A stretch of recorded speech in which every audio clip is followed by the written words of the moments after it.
عزیزو غوث پاک کے زمانے کے ہیں صلاح الدین ایوبی. اتنا ہی نہیں، آپ ہی کی تحریک تھی، غوث پاک کی تحریک تھی کہ تم جوانوں کو تیار کرو، تمہاری زندگی عیاشی کے لیے نہیں، اللہ کا نظام قائم کرنے کے لیے ہے. تم اللہ کا نظام قائم کرنے کے لیے آئے ہو دنیا میں، کیونکہ اللہ نے تمہیں خلیفۃ اللہ کہا ہے. اللہ کے تم خلیفہ ہو، تم نائب ہو اللہ کے. تم یہاں پر اپنی موج مستی کے لیے نہیں آئے. اب اس زمین پر بات ہوگی تو صرف میرے مولا کی ہوگی، اس زمین پر بات ہوگی میرے مصطفیٰ کی ہوگی. یہ سیدنا عبد القادر جیلانی کا اعلان تھا. ہے کوئی آج پیران اسلام وہ اعلان کریں کہ آج اس زمین پر صرف ہم ناموس رسالت کی بات کریں گے؟ کون ہے؟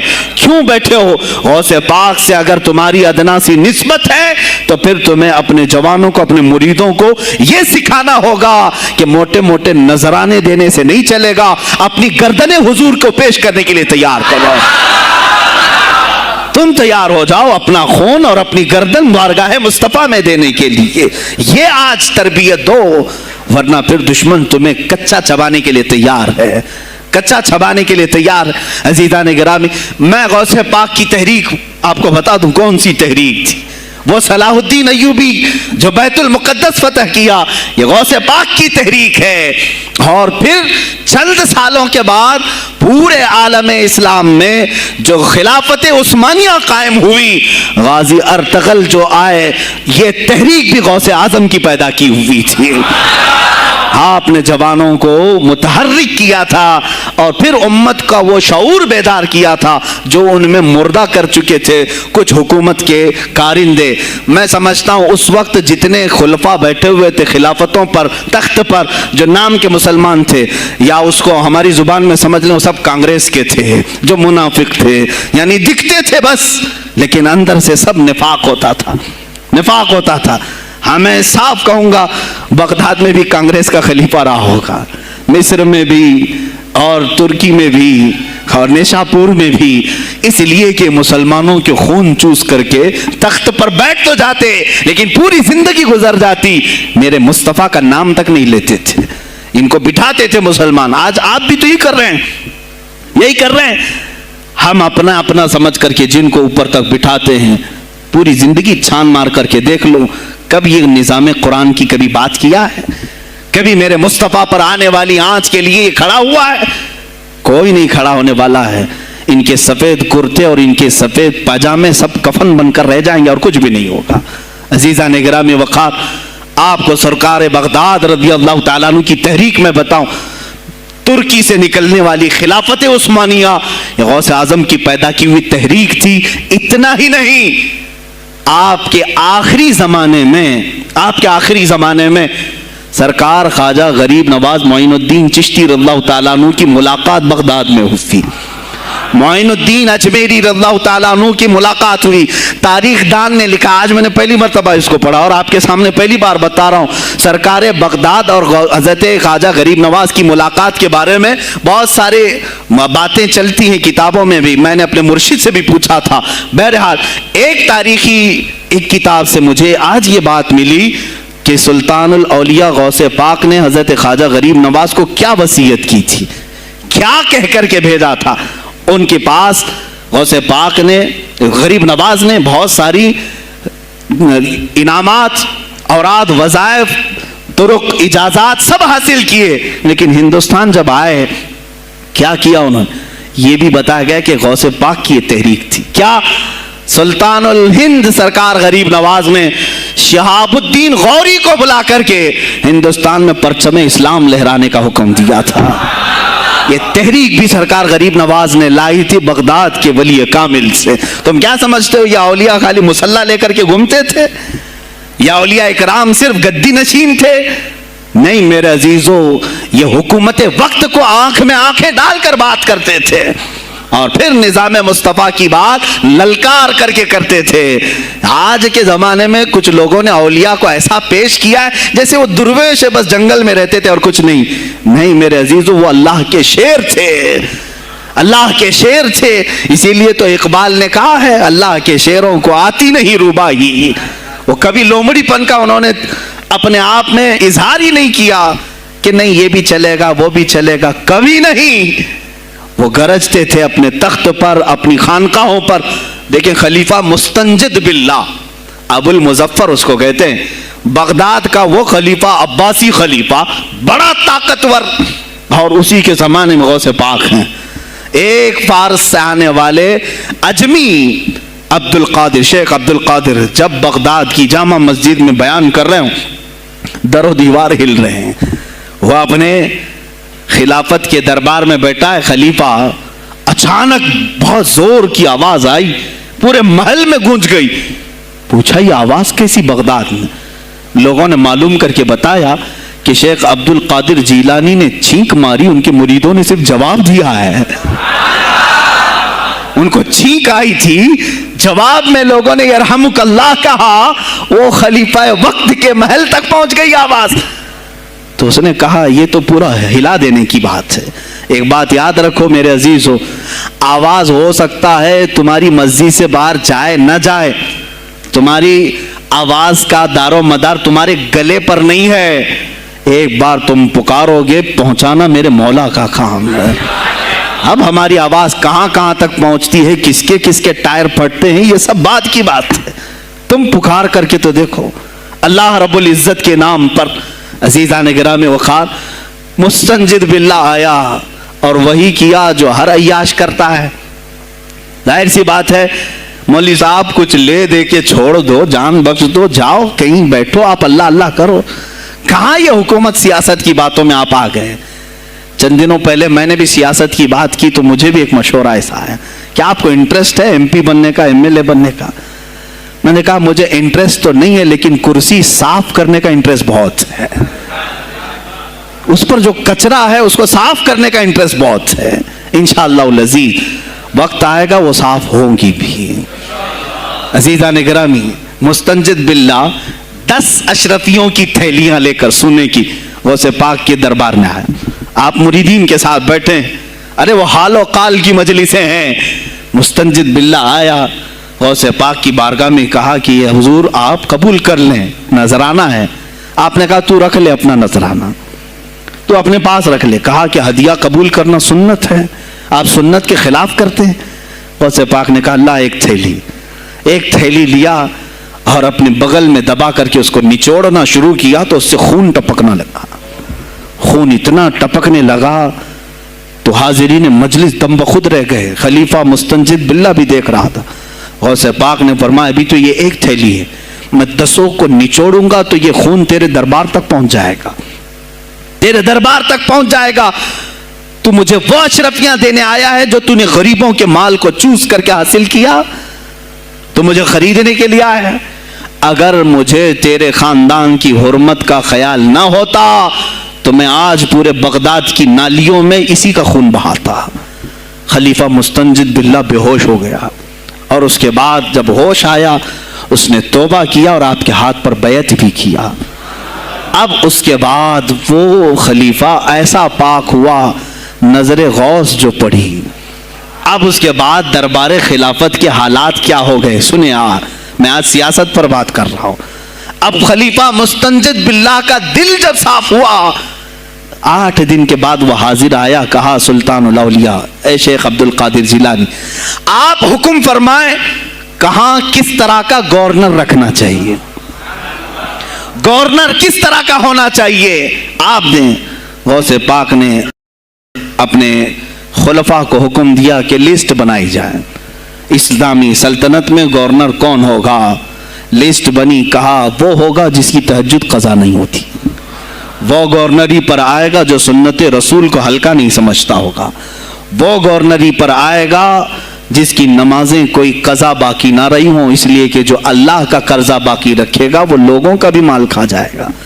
آپ نے لکھایا نام، خلیفہ مستنجد باللہ نے آپ کے اشارے پر گورنر پورے تبدیل کر دیے.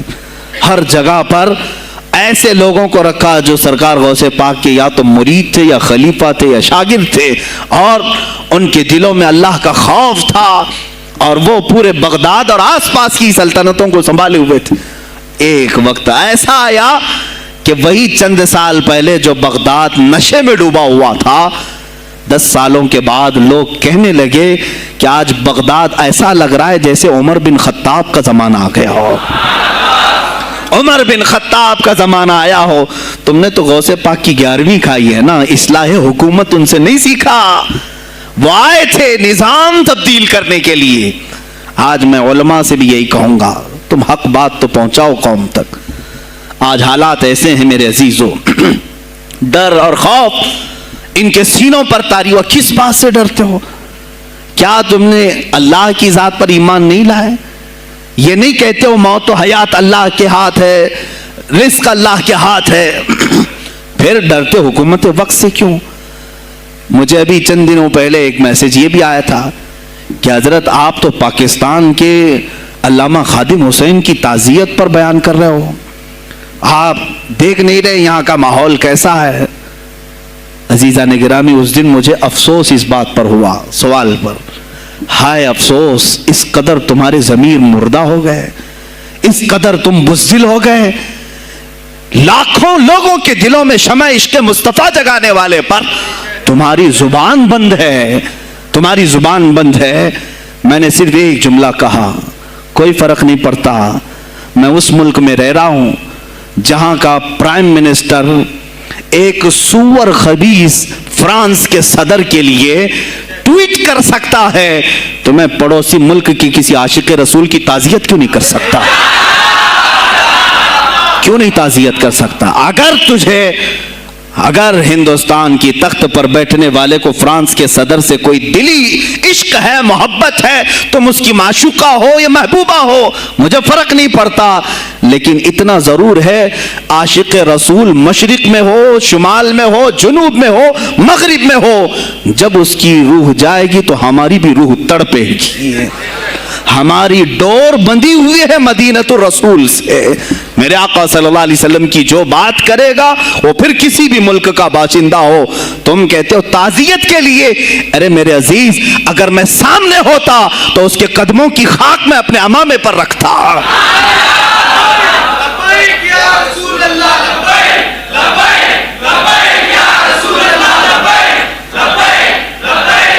عزیزان گرامی وقار، یہ بہت خاموشی ہم نے اختیار کی، بہت خاموشی، کوئی بات نہیں۔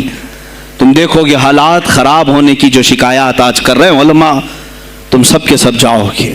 مجھے ابھی بچوں نے بتایا کوئی کانگریس کے لیڈر کا انتقال ہو گیا تو پیر صاحب تعزیت کے لیے باہر کھڑے ہو گئے، باہر آ گئے، ہم ان کی تعزیت کرتے ہیں۔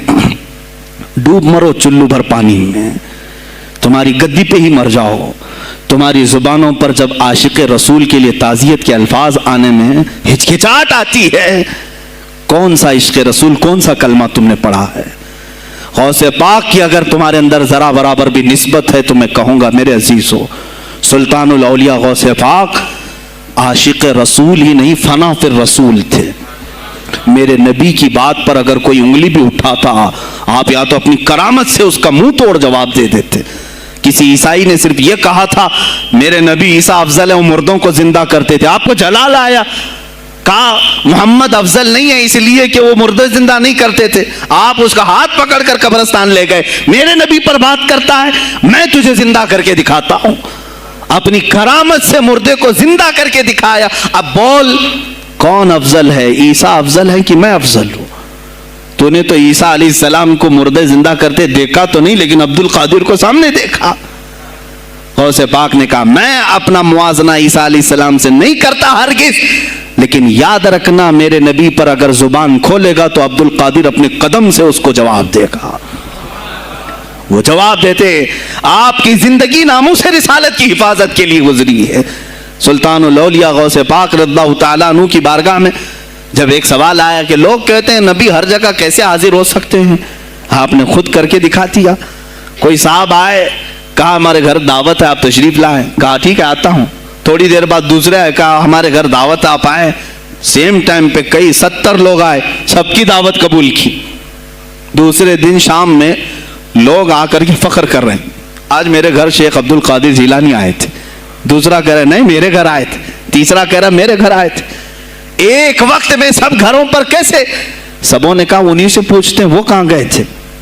جب لوگ آئے تو سننے میں یہ آتا ہے کہ آپ ایک درخت کے نیچے بیٹھے تھے, لوگ سوال کرنے کے لیے آئے, سب آپس میں کہہ رہے ہیں ہمارے گھر آئے تھے, ہمارے, آپ بتائیں کیا کس کے گھر گئے تھے؟ تو انہوں نے کہا درخت کے اوپر دیکھو. تو لوگوں نے درخت کے اوپر نگاہ ڈالی تو دیکھا ہر پتے پر شکل عبد القادر نظر آ رہی ہے. فرماتے ہیں اللہ نے عبد القادر کو یہ اتنی قدرت دی ہے کہ بیک وقت وہ کئی جگہوں پر حاضر ہو سکتا ہے. تو جب ایک غلام رسول کو اللہ نے یہ طاقت دی تو رسول مختار کو کتنی طاقت دی ہوگی. انہوں نے ناموس رسالت کو واضح کیا ہے میرے عزیزو. اولیاء کاملین اسی لیے آتے ہیں, وہ نبی کا پرتو بن کر کے آتے ہیں, اور آج ان کے نام کی 11ویں کھا کر کے موٹے ہو رہے ہیں, بس اور کچھ نہیں. اور لوگ یہ سمجھتے ہیں نفس کو موٹا کر کے تم اپنی زبانوں میں گھی لگا چکے ہو, بولو گے تو پکڑے جاؤ گے, بولو گے تو تمہارے اوپر کیس ہو جائے گا. ہو نہیں تو میرے عزیزو, آج تو حالات ایسے ہیں. میں رو پڑا کل جب مجھے یہ رپورٹ ملی کہ صرف ہندوستان کی سوشل میڈیا پر 25,000 پوسٹ میرے نبی کی شان میں گالیاں دی گئی ہیں. 25,000 لوگوں نے گستاخی کی ہے. تم بھی تو رات بھر انٹرنیٹ چلاتے ہو, پورا کا پورا وقت اپنے موبائل میں صرف کرتے ہو. جانا ہے تمہیں بھی میرے آقا کی بارگاہ میں, یاد رکھنا حضور پاک صلی اللہ تعالی علیہ وسلم کے دربار میں جانے والے ہو اور تمہارا کوئی عذر قبول نہیں کیا جائے گا. حضرت سعد بن ربیع کی وہ بات مجھے یاد آتی ہے, جنگ احد میں حضور کی حفاظت کے لیے لڑتے لڑتے میدان میں ایسے آ گئے تھے کافروں کے کہ آپ کے گوشت کے ٹکڑے اڑ رہے تھے, جسم کے گوشت کے ٹکڑے اڑ رہے تھے. میرے آقا دیکھ رہے تھے. شام کا وقت ہوا, احد کا میدان, ہوازیں, سناٹا, 70 لاشیں پڑی ہوئی تھی صحابہ کی. اللہ کے نبی نے پکارا میرے سعد کو ڈھونڈو, کہاں ہے سعد, کہاں ہے؟ صحابہ کہتے ہیں ہم آواز دینے لگے سعد تم زندہ ہو, رسول تجھے بلا رہے ہیں. حضرت سعد بن ربیع 7 لاشوں کے نیچے دبے ہوئے تھے اور سانسیں بھی چل رہی تھی, سانسیں چل رہی تھی. صحابہ نے جب آواز دینا شروع کیا کہ رسول پاک یاد کر رہے ہیں, وہیں سے وہ حرکت کرنے لگے. اندر سے آواز دی, اے جوانوں سعد زندہ ہے, میں یہاں لاشوں کے نیچے دبا ہوا ہوں. ہٹائی گئی لاشیں تو دیکھا ان کے جسم میں کچھ بچا ہی نہیں تھا, کچھ نہیں تھا, سب پھٹ چکا ہے. پیٹ کو تک چاک کیا گیا ہے, سانسیں باقی. سعد بن ربیع کہتے ہیں اے صحابہ شاید میں رسول اللہ تک نہیں پہنچ پاؤں گا, حضور اونچے ٹیلے پر بیٹھے ہوئے ہیں, شاید نہیں پہنچ پاؤں گا. میرا سلام میرے نبی تک پہنچا دینا, حضور تک پہنچا دینا. لیکن آنے والوں کو کیا کہا جانتے ہیں؟ میں اے جوانوں تم سب سے کہوں گا آج کے حالات میں. سعد ابن ابی ربیع کہتے ہیں اے صحابہ میں تو جا رہا ہوں, میری آخری سانسیں ہیں, لیکن اگر تمہاری آنکھیں چمکتی رہی, تمہارے جسموں میں جان باقی رہی, اور میرے نبی پر اگر کسی نے انگلی اٹھائی اور گالی دی, میں قیامت کے دن اسے نہیں چھوڑوں گا. اور یاد رکھنا اللہ کی بارگاہ میں تمہارا کوئی عذر قبول نہیں کیا جائے گا اگر تمہارے جیتے جی تمہارے نبی کی ذات پر کسی نے کیچڑ اچھالا.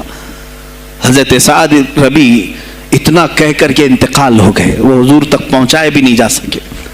اے میرے عزیزو, اے جوانو, تم کیا سمجھتے ہو کہ تم دنیا سے اسی طرح نکل جاؤ گے؟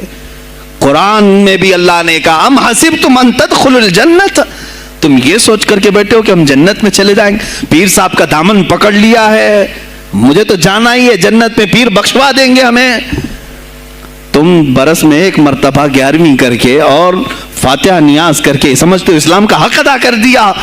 یہاں تمہارے نبی کی عظمت پر روز بروز حملے ہو رہے ہیں. آج کفر کھل کر کے آیا ہے سامنے, نہیں دیکھتے آپ؟ کفر کھل کر کے سامنے آیا ہے تعصب کے ساتھ. ہر شہر میں جاتے ہوئے گنڈے للکار رہے ہیں اسلام کے خلاف ہمارے ملک میں. اگر میں کھل کر کے آیا تو میرا کیا جرم ہے اس میں, میرا کیا قصور ہے اس میں کہ آپ بھی میں نہ بولوں؟ ہاں آج تمہارے پاس طاقت ہے, پاور ہے, جو کچھ بھی حسر اور رسوخ ہے, اس سے زیادہ کیا کرو گے کہ تم مجھے جیل میں بند کر دو گے؟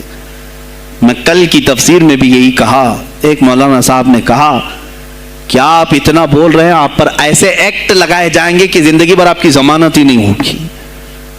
آپ پر ایسے قانون لگائے جائیں گے کہ آپ کی زندگی بھر ضمانت ہی نہیں ہوگی. میرا دل یہ کہتا ہے اے لوگوں اس طرح جی کر فائدہ بھی کیا، ایسی آزادی کس کام کی جس میں روز اٹھتے ساتھ میرے نبی کی شان میں گستاخیاں ہم سن رہے ہوں اور حضور کو کوسا جا رہا ہم کھاتے پیتے گھوم رہے ہوں۔ اس سے بہتر ہے کہ جیل کی کوٹری میں ہم زندگی گزار لیں، کل بارگاہ مصطفیٰ میں اٹھنے والا چہرہ تو رہے ہمارے پاس۔ اگر اللہ کے نبی صلی اللہ تعالی علیہ وسلم نے سوال کر لیا پکڑ کر کے کہ تیرے زندگی میں تیری جوانی میں مجھ پر تو لوگ رنگیلا رسول کہہ رہے تھے، تو کیا کہہ رہا تھا؟ تو کیا کہہ رہا تھا اس زمانے؟ تم کیا کہو گے؟ اے اللہ کے نبی میں مزدور تھا، میں کچھ نہیں کر سکتا تھا، میں غریب تھا، کام کاج کرتا تھا، میں کچھ نہیں کر سکتا تھا۔ یاد رکھو اس وقت میرے آقا تمہارے سامنے بلال حبشی کو لا کر کھڑا کر دیں گے۔ یہ کیا تھا بلال؟ یہ تو غلام تھا، اس کی پیٹھ پر سل رکھ کر کے پیٹھ گلا دی جاتی، تب بھی اپنی زبان پر میرا نام لینا نہیں چھوڑتا تھا۔ تم کون سی مزدوری کی شکایت لے جاؤ گے؟ بہانہ کرو گے اللہ کی بارگاہ میں، رسول کی بارگاہ میں بہانہ کرو گے؟ اے گروہ علماء، تم کو اللہ نے ممبر دیے ہیں خطابت کے لیے، اللہ نے اپنے رسول کا ممبر تمہیں دیا ہے، اس لیے نہیں کہ تم حکومت کی خوشامدی کرو، تم اپنے وقت کے طاغوتی قوتوں کی خوشامدی کرو، اس لیے نہیں، بلکہ آج تم سے قوم مصافحہ کر کے ہاتھ چومتی ہے صرف اس لیے کہ تمہاری زبان پر نام مصطفیٰ ہے۔ آج علماء کی جو عزت ہے صرف اس لیے، تمہاری پگڑیاں تمہارے جبے دیکھ کر کے قوم عزت نہیں کرتی، صرف اس لیے ان کے دلوں میں تم مچلتے ہو کہ تم مصطفیٰ کریم کی باتیں کرتے ہو۔ علماء کو جاننا چاہیے کہ تمہاری عزت نبی سے وابستہ ہے۔ آبرو ماذا نام مصطفیٰ است، ہماری آبرو، اقبال نے کہا تھا ہماری آبرو نام مصطفیٰ سے وابستہ ہے۔ اگر اسی نام کو کسی نے چھیڑا تو پھر ہمارا جی کر مطلب کیا ہے؟ ہم کس کام کے؟ میں ایک مثال سے سمجھاتا ہوں۔ مسجد ہے، دیوار کے پینٹ کو اگر کسی نے کھرچ لیا تو ہو سکتا ہے معاف کر دیں، ہم اس کو چھوڑ دیں۔ کسی نے لکیر نکال دی دیوار پر، ہم چھوڑ دیں اس کو، لیکن میاں وہ ہمارے سامنے آ کر پلر ہلانے لگ گیا اور مسجد کا یہ پلر توڑنے لگ گیا، خاموش بیٹھو گے؟ اور اگر تم خاموش بیٹھے تو اس کا انجام کیا ہوگا؟ اس نے پلر ہلایا تو صرف پلر نہیں ٹوٹے گا، یہ چھت پورا سب کے اوپر گرے گا۔ آج ظالم کفار پورے تمہاری جڑ کو ہلا رہے میرے نبی کی ذات کو، سیدھے مصطفیٰ کریم کی ذات کو ہلا رہے ہیں۔ اللہ کے حبیب صلی اللہ تعالی علیہ وسلم کی ناموس کو ہلکے میں مت لینا میرے عزیزو، لاکھوں جانیں جاتی ہیں، جائیں اس نام پر۔ حضور اکرم صلی اللہ تعالی علیہ وسلم کی ذات کو ہلکے میں مت لینا۔ اور اگر انہوں نے ہلانا شروع کیا ہے اگر حضور کی ذات پر، حیرت ہو رہی، 25,000 پوسٹ تم میں سے کس نے کمپلینٹ کی ہے؟ سائبر کرائم کو کمپلینٹ کر سکتے تھے، ہمارے جذبات کو ٹھیس پہنچا ہے۔ ہم آزاد ملک میں رہ رہے ہیں، میرے نبی سے چھیڑ چھاڑ کیوں ہو رہی ہے؟ کسی نے آواز اٹھائی؟ کچھ ہیں اللہ ماشاءاللہ، کچھ علماء، کچھ وکلا اس کے پیچھے لگے ہوئے ہیں، لیکن میرے عزیزو ہر مسلمان کا یہ خیر ہے، تمہاری نسبت رسول پاک سے ہے۔ اب انہوں نے ہلانا شروع کیا تو انتظار کرو، جس دن یہ چھت گرے گی عذاب بن کر سب پیچھے جائیں گے، سب اس میں گرفتار ہوں گے۔ انشاءاللہ العزیز ہم مہم چھیڑیں گے، ہم مہم چھیڑیں گے اس بات کی۔ اگر آج تم کثرت میں ہو تو اس کا کیا مطلب؟ جو چاہے تم کر لو گے۔ ہم اتنے گئے گزرے تو نہیں ہیں کہ ہمارے نبی کے اوپر بھی تم چلے جاؤ۔ ہاں ہمیں رون دیا، ہمیں مار دیا، ہمیں قتل کر دیا، سب برداشت کر لیا، لیکن اب اس سے آگے نہیں برداشت کریں گے انشاءاللہ العزیز۔ میں آواز دیتا ہوں اسی منبر سے، اے گروہ علماء، اے جماعت صوفیہ، اے خانقاہ کے گدی نشینوں، باہر آؤ، آؤ حکومت وقت سے ایک مطالبہ یہ کرو، اے حکومت وقت کے تخت پر بیٹھنے والوں، ہمارے ہند میں پارلیمنٹ میں بھی ایسا قانون پاس کرو کہ کوئی میرے نبی کی ذات پر بھونکے تو اسے موت کی سزا ہو جائے۔ ہم یہ چاہتے ہیں۔ اگر اس قانون کو تمہیں لانے میں کچھ زندگیوں کی ضرورت ہے تو یہ فقیر حاضر ہے اور میرے ساتھ بھی کچھ تمہارے لیے حاضر ہوئیں گے۔ لے لو ہماری جانیں اور ایک قانون ایسا بنا دو تاکہ قیامت تک پھر یہاں پر کوئی نہ بھونکے میرے نبی کی ذات پر۔ تم قانون صرف میرے نبی کے لیے نہیں، تم اپنے دیوی دیوتاؤں کے لیے بناؤ، شانتی سے رہو۔ ہم نے کبھی تمہارے خلاف بھونکا نہیں ہے، ہم نے کبھی